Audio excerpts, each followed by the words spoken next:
Big boss से दोबारा offer मिली, वीना मलिक का इंकशाफ। मारूफ अदाकारा और मेजबान वीना मलिक हाल ही में एक निजी प्रोग्राम में जलवागर हुई। वीना मलिक ने गुफ्तगू के दौरान कहा कि अगर मौका मिले तो कोई भी अदाकार बॉलीवुड के खान्स के साथ काम करना पसंद करेगा, लेकिन वो खास तौर पर शाहरुख खान के साथ काम करना चाहेंगी। उन्होंने मजीद बताया कि भारत में गुजारे गए वक्त के दौरान उनकी मुलाकातें कई मशहूर बॉलीवुड सितारों से हुई, जिनमें खान्स भी शामिल हैं। वीना ने इंकशाफ किया कि वो सलमान खान से उनके फार्म हाउस पर भी मिल चुकी हैं, ताहम उन्होंने कभी उन मुलाकातों को बढ़ा चढ़ाकर पेश नहीं किया।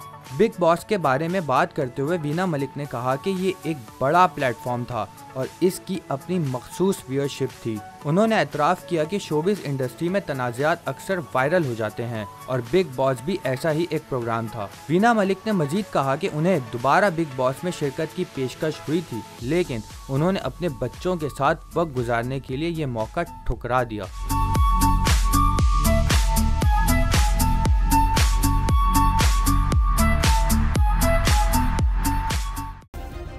सब्सक्राइब करें और बेल दबाएं ताकि कोई खबर रह न जाए।